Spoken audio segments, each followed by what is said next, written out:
हम्म। क्या कोई कभी ये सोच सकता है कि हमारे घरों के जो महंगे इटालियन फर्नीचर होते हैं हाँ। उन पर होने वाली पॉलिश का सीधा कनेक्शन दुनिया भर में चल रहे सैन्य तनाव और हथियारों की मांग से हो सकता है? मतलब सुनने में तो ये एकदम अजीब लगता है। हम्म। लेकिन आज की हमारी इस गहरी चर्चा का सबसे चौंकाने वाला सच यही है। बिल्कुल, और इसी बात ने मुझे बहुत हैरान किया।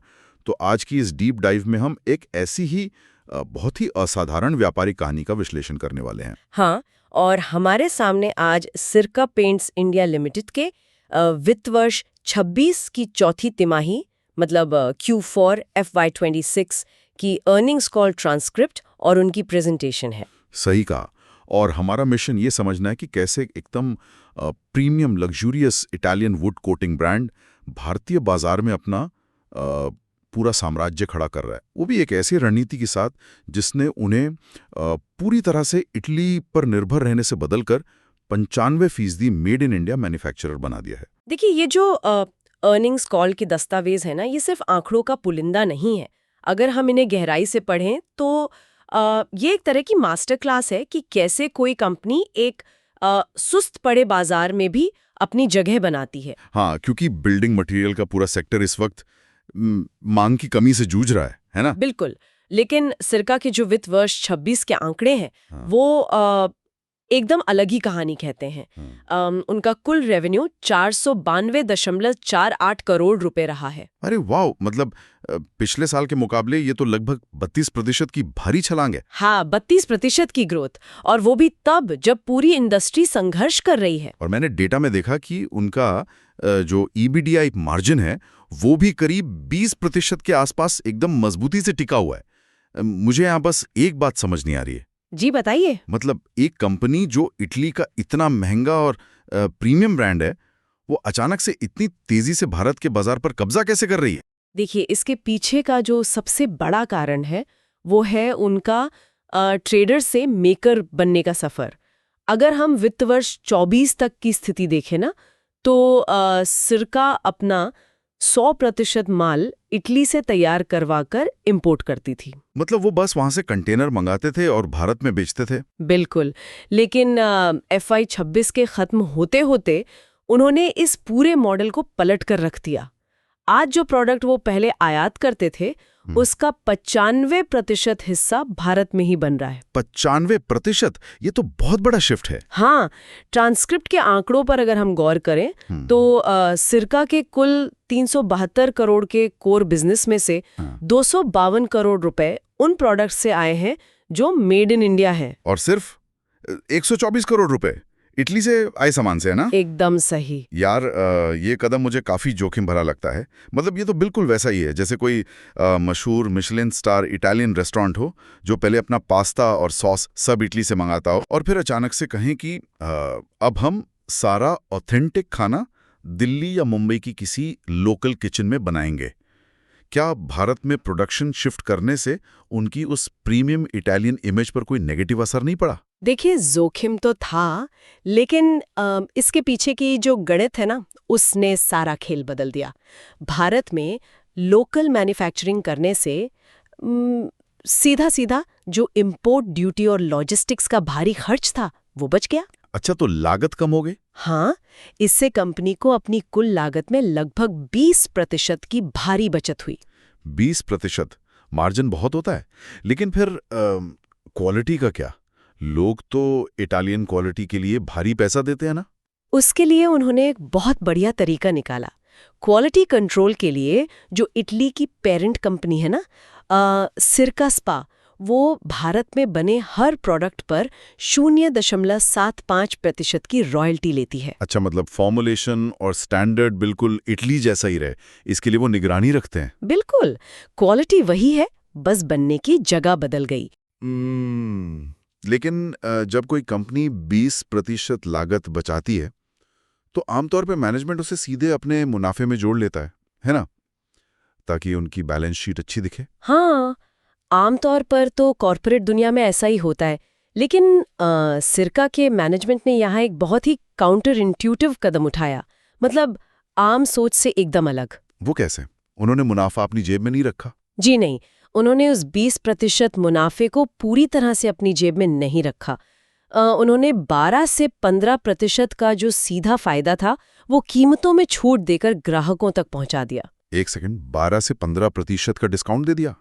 हाँ, और जो बचा हुआ 4-5% हिस्सा था उसे अपनी आक्रामक ब्रांडिंग और मार्केटिंग में झोंक दिया। एक मिनट रुको, यहाँ मुझे एक बहुत बड़ा विरोधाभास नजर आ रहा है। सिरका खुद को एक लग्जरी प्रीमियम ब्रांड कहता है। हाँ बिल्कुल। और लग्जरी मार्केट का तो उसूल ही यही है कि चीज़ महंगी होनी चाहिए, हाँ। ताकि उसकी एक्सक्लूसिविटी बनी रहे। अगर वो अपनी कीमतें 15% तक गिरा देंगे तो क्या वो आम ब्रांड्स की भीड़ में शामिल नहीं हो जाएंगे? इससे तो ब्रांड वैल्यू गिरनी चाहिए ना। यहीं पर वॉल्यूम और मार्केट पेनिट्रेशन का सिद्धांत काम आता है। देखिए, उन्होंने अपने प्रोडक्ट को इतना सस्ता भी नहीं किया कि वो एकदम गली मोहल्ले की दुकानों पर मिलने वाले साधारण पेंट के बराबर आ जाए। अच्छा, मतलब एकदम सस्ता नहीं किया, बस थोड़ा कम किया। हाँ, उन्होंने बस अपनी अफोर्डेबिलिटी बढ़ाई है।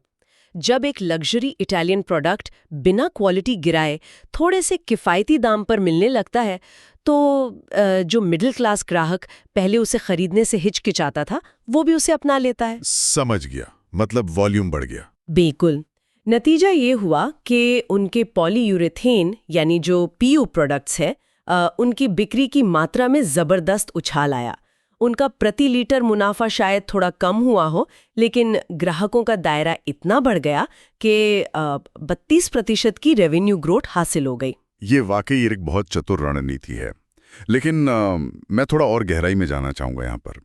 भले ही उन्होंने दाम कम कर दिए हों, फिर भी उनका जो प्रीमियम पीयू प्रोडक्ट है वो बाजार में मिलने वाली पुरानी और पारंपरिक मेलामाइन पॉलिश के मुकाबले अभी भी बहुत महंगा है। हाँ, ये बात तो है। क्योंकि अर्निंग्स कॉल के डेटा के मुताबिक मेलामाइन लगभग 230 रुपये प्रति लीटर में मिल जाता है, जबकि सिरका का पीयू करीब 450 रुपये प्रति लीटर है। ये तो सीधे सीधे दोगुनी कीमत हुई ना। हाँ, कीमत दोगुनी है। तो आम जनता तो छोड़िए, कोई समझदार इंसान भी दोगुनी कीमत वाला प्रोडक्ट क्यों खरीदेगा? क्योंकि यहाँ हमें पेंट और पॉलिश के पीछे की जो केमिस्ट्री है ना उसे समझना होगा।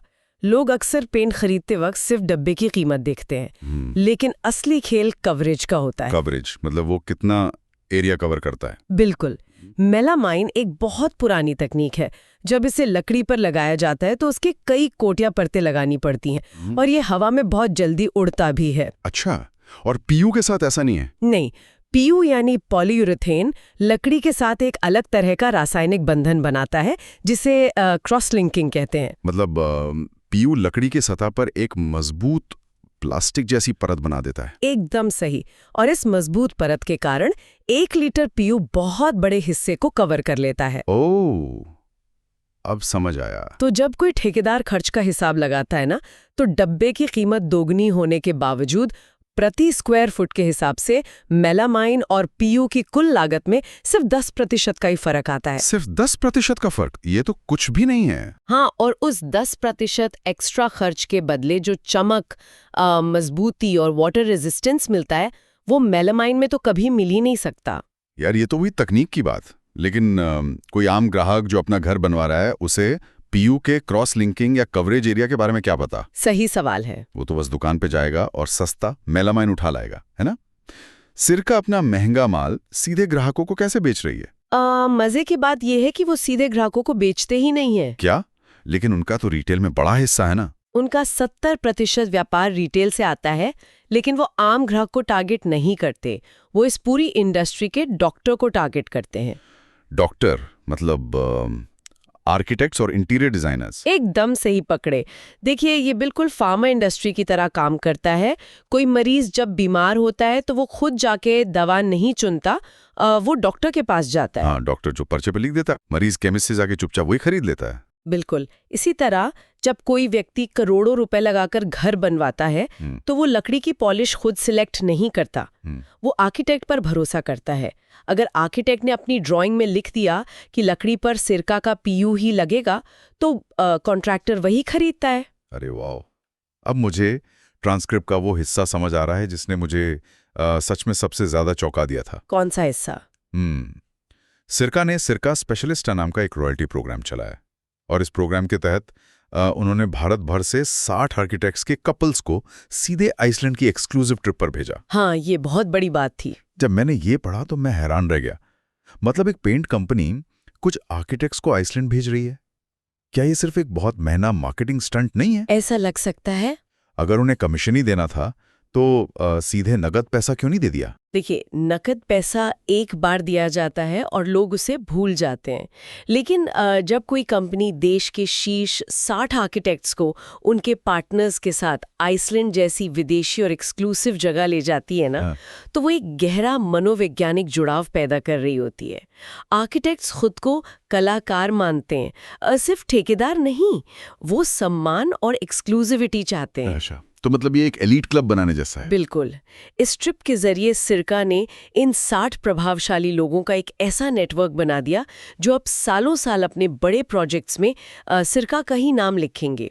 ये एक्सपीरियंशियल मार्केटिंग का बेहतरीन उदाहरण है। और शायद यही आर्किटेक्ट्स वो लोग हैं जो आम ग्राहकों को समझा सकते हैं कि एक्रिलिक कोटिंग क्यों लेनी चाहिए। बिल्कुल। मैंने पढ़ा कि सिरका पीयू से भी आगे बढ़कर इस एक्रिलिक तकनीक पर बहुत जोर दे रही है। हाँ, एक्रिलिक इस समय लग्जरी सेगमेंट का सबसे नया और चर्चित प्रोडक्ट है। तो इसमें पीयू से क्या अलग है? इसकी 2 बहुत बड़ी तकनीकी खूबियां हैं जो सीधे ग्राहकों की परेशानी हल करती हैं। पहली बात, जब लोग बहुत महंगी और हल्के रंग की इटालियन लकड़ी घर में लगाते हैं तो आम पॉलिश सूरज की रोशनी या यूवी रेस पड़ने से कुछ सालों में पीली पड़ने लगती है। हाँ, मैंने देखा है, पुराने फर्नीचर अक्सर पीले हो जाते हैं। एक्रिलिक इस येलोइंग को पूरी तरह रोक देता है। मतलब लकड़ी जैसी है वैसी ही रहती है। और दूसरी खूबी? दूसरी खूबी सीधे स्वास्थ्य से जुड़ी है। एक्रिलिक कोटिंग में 50% कम VOC यानी वोलेटाइल ऑर्गेनिक कंपाउंड्स होते हैं। ये वही हानिकारक रसायन है ना जिनकी वजह से नया पेंट होने पर घर में बहुत तेज और चुभने वाली गंध आती है? बिल्कुल वही। आजकल घरों में वेंटिलेशन कम होता है और AC ज्यादा चलते हैं। ऐसे में अगर पॉलिश में ज्यादा VOC हो तो वो कई हफ्तों तक हवा में जहर घुलता रहता है।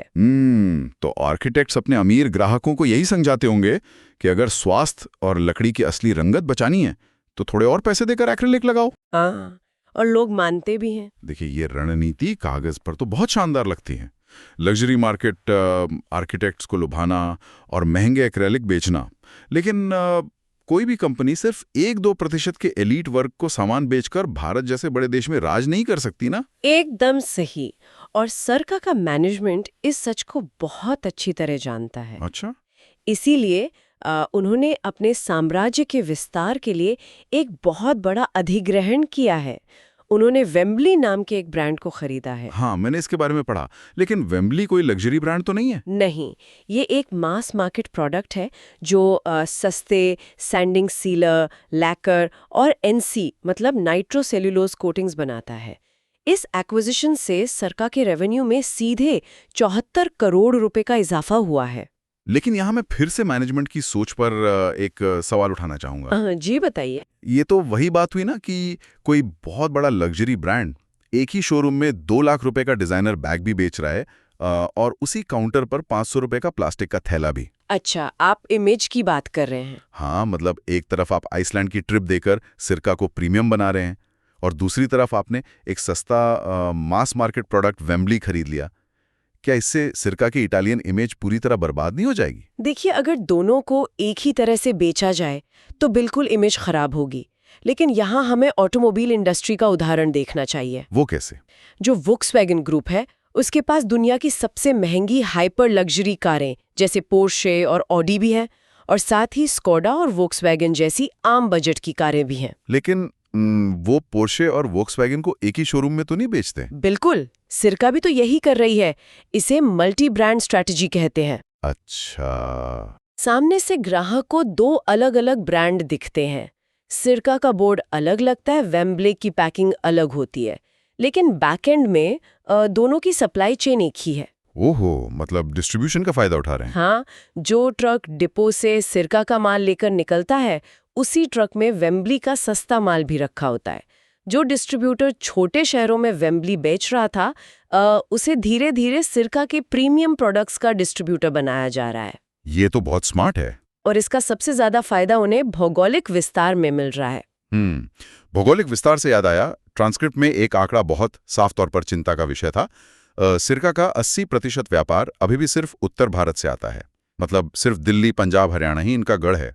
हाँ, एक कंपनी के तौर पर किसी एक क्षेत्र पर इतनी ज्यादा निर्भरता खतरनाक होती है। तो इसे ठीक करने के लिए वो क्या कर रहे हैं? इसीलिए वो अब वेम्बली और अपने मेड इन इंडिया प्रोडक्ट्स के दम पर पश्चिम और दक्षिण भारत के बड़े बाजारों जैसे बेंगलोर, पुणे और मुंबई, बिल्कुल वहां आक्रामक तरीके से घुस रहे हैं। नए डिपो और नई टीमें उतारी जा रही हैं।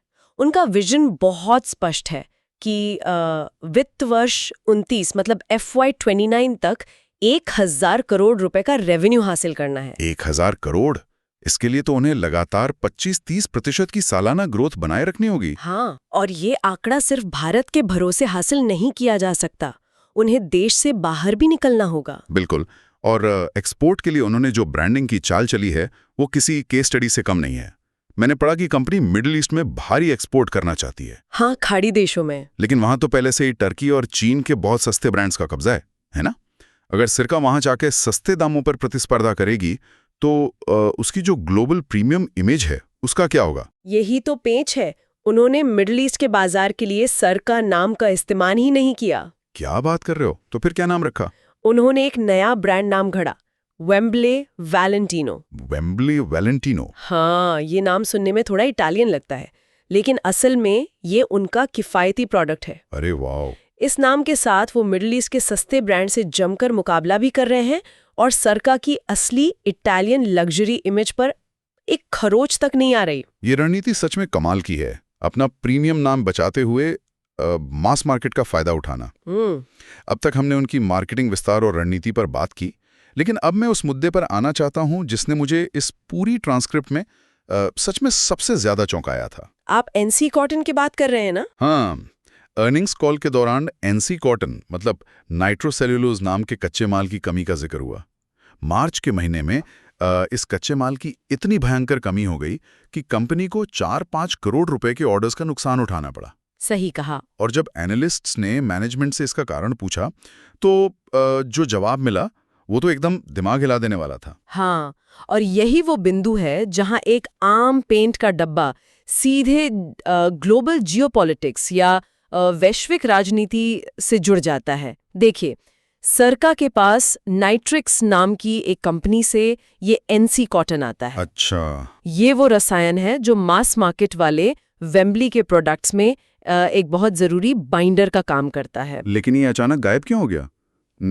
क्या फैक्ट्री में आग लग गई थी या उत्पादन बंद हो गया था? नहीं, उत्पादन अपनी पूरी क्षमता पर चल रहा था। दिक्कत ये थी कि ये NC कॉटन सिर्फ लकड़ी की पॉलिश बनाने के काम नहीं आता। तो और क्या बनता है इससे? रसायन विज्ञान में अगर सेलुलोज को थोड़ा सा नाइट्रेट किया जाए तो वो पेंट में जल्दी सूखने वाला एजेंट बन जाता है। लेकिन अगर उसे बहुत ज्यादा नाइट्रेट कर दिया जाए तो क्या होता है? तो वो स्मोकलेस गन पाउडर यानी धुआं रहित बारूद बन जाता है। अरे बाप रे! मतलब ये सीधे तौर पर हथियारों में इस्तेमाल होने वाला विस्फोटक है। बिल्कुल, ये वही प्रोपेलेंट है जो तोप के गोलों, आर्टिलरी शेल्स और गोलियों में बारूद का काम करता है।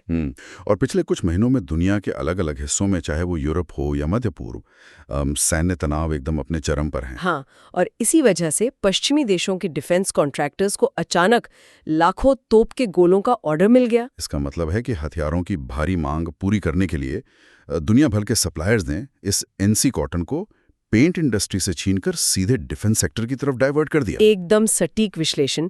डिफेंस कंपनियां इसके लिए भारी पैसा देने को तैयार थीं। तो जो केमिकल दिल्ली की एक फैक्ट्री में पेंट बनाने के लिए आना था वो किसी मिलिट्री बेस पर गोला बारूद बनाने चला गया। बिल्कुल, एक अंतर्राष्ट्रीय सैन्य तनाव ने सीधे तौर पर सिरका के 5 करोड़ के ऑर्डर्स को खत्म कर दिया। ये दिखाता है कि आज के दौर में बिजनेस को सिर्फ अपने लोकल कॉम्पिटिटर्स से ही नहीं बल्कि वैश्विक भू राजनीति से भी लड़ना पड़ता है। यार, ये पूरी घटना सुनने में तो किसी हॉलीवुड थ्रिलर जैसी लगती है, लेकिन एक निवेशक या व्यापारी के नजरिए से देखें तो ये एक बहुत बड़ा संकट था। 5 करोड़ का नुकसान और कच्चे माल की भारी कमी। मैनेजमेंट ने इस तूफान का सामना कैसे किया? देखिए, संकट के समय ही असली मैनेजमेंट की परीक्षा होती है। उन्होंने हाथ पर हाथ रखकर स्थिति सुधरने का इंतजार नहीं किया। तो उन्होंने क्या कदम उठाए? कच्चे तेल और NC कॉटन की बढ़ी हुई लागत से निपटने के लिए उन्होंने अप्रैल से ही अपने सिरका के प्रीमियम उत्पादों के दाम तुरंत 10% बढ़ा दिए। और वेम्बली का क्या किया? क्योंकि एनसी कॉटन का सबसे ज्यादा इस्तेमाल तो उसी में होता है ना? हाँ, वेम्बले के उत्पादों पर तो उन्होंने सीधा 35 रुपए प्रति लीटर की भारी वृद्धि कर दी। 35 रुपए? क्या इस प्राइस हाइक से ग्राहकों में नाराजगी नहीं आई? जब पूरी इंडस्ट्री ही कच्चे माल की कमी से जूझ रही हो तो हर कोई दाम बढ़ाता है। इस कीमत वृद्धि से सरकार ने अपने मार्जिन पर पड़ने वाले दबाव को काफी हद तक कम कर लिया। ये तो शॉर्ट टर्म फिक्स हुआ। लॉन्ग टर्म में क्या होगा? इसका एक सकारात्मक पहलू ये है कि जून के महीने में निट्रेक्स, जो उनका सप्लायर है, उसकी एक नई मैन्युफैक्चरिंग यूनिट शुरू होने वाली है। अच्छा, तो कैपेसिटी बढ़ जाएगी? हाँ, मैनेजमेंट को पूरा भरोसा है कि ये नई क्षमता जुड़ने से सप्लाई चेन की ये जो दिक्कत है वो जल्द ही स्थायी रूप से दूर हो जाएगी। ये पूरी चर्चा वाकई आंखें खोलने वाली रही है। जब हम किसी कंपनी की अर्निंग्स कॉल या बैलेंस शीट देखते हैं तो हमें सिर्फ कुछ नंबर और प्रतिशत दिखाई देते हैं। बिल्कुल। लेकिन उन नंबर्स के पीछे कितनी गहरी रणनीतियां और कितने बड़े वैश्विक संघर्ष छिपे होते हैं, ये आज की इस डीप डाइव से बिल्कुल साफ हो गया है। अगर हम इस पूरे मामले को एक जगह समेटे ना, तो सिरका का ये सफर सिर्फ लकड़ी को चमकाने या पेंट के डब्बे बेचने तक सीमित नहीं है। हाँ, ये तो बहुत बड़ी कहानी है। ये एक जीवंत केस स्टडी है कि कैसे कोई ब्रांड 100% आयात से उठकर भारत में लोकल मैन्युफैक्चरिंग को अपनाता है। हाँ। कैसे वो आर्किटेक्ट्स की नब्ज पकड़कर आइसलैंड ट्रिप जैसी एक्सपीरियंशियल मार्केटिंग का बेहतरीन इस्तेमाल करता है, और कैसे वो वोक्सवैगन पोर्शे वाली रणनीति अपनाकर अपने प्रीमियम ब्रांड को सुरक्षित रखते हुए मास मार्केट का भी पूरा फायदा उठाता है। बिल्कुल। सबसे बड़ी बात, एक लोकल बिजनेस कैसे ग्लोबल मिलिट्री डिमांड जैसे झटकों को सहकर भी अपने 20% के मुनाफे पर टिका रहता है। ये सब 1000 करोड़ के लक्ष्य की तरफ बहुत ही ठोस कदम लगते हैं। हाँ, और ये सारी जानकारी हमें ये समझने में मदद करती है कि भविष्य का व्यापार कैसा होने वाला है। जो कंपनियां तेजी है बदलती दुनिया के साथ खुद को ढालना सीख लेंगी ना, बस वही टिक पाएंगे। बिल्कुल सही कहा आपने। और शानदार चर्चा को खत्म करने से पहले मैं सुनने वालों के लिए एक बहुत ही गहरा और विचारणीय सवाल छोड़ना चाहूंगा। जी। सर, इस पूरी परिस्थिति पर एक कदम पीछे हटकर सोचिए। एक स्थापित और एकदम प्रीमियम इटालियन ब्रांड जिसकी पहचान ही इटली के नाम से थी, उसे भी भारतीय बाजार में लंबे समय तक टिकने, अपना मुनाफा बनाए रखने और अपने 1000 करोड़ के लक्ष्य तक पहुंचने के लिए अपने उत्पादों का 95% हिस्सा मेड इन इंडिया करना पड़ा। हाँ, ये बहुत बड़ी बात है। तो क्या इसका मतलब ये है कि आने वाले भविष्य में दुनिया के किसी भी ग्लोबल लग्जरी ब्रांड के लिए, चाहे वो फर्नीचर हो, इलेक्ट्रॉनिक्स हो या गाड़ियां, मेड इन इंडिया सिर्फ एक विकल्प या कोई मार्केटिंग का नारा नहीं रह जाएगा? क्या एक वक्त ऐसा आएगा जब भारत के इतने विशाल बाजार में जिंदा रहने और मुनाफा कमाने के लिए लोकल मैन्युफैक्चरिंग की सबसे बड़ी और इकलौती व्यापारिक मजबूरी बन जाएगी? क्या कोई भी ब्रांड अब सिर्फ इंपोर्ट के भरोसे अपनी बादशाहत कायम रख पाएगा? इस सवाल पर गहराई से विचार जरूर कीजिएगा, क्योंकि इसके पीछे वैश्विक व्यापार का एक बहुत बड़ा भविष्य छिपा है। आज की इस गहरी चर्चा में बस इतना ही। फिर मिलेंगे एक नए विश्लेषण के साथ।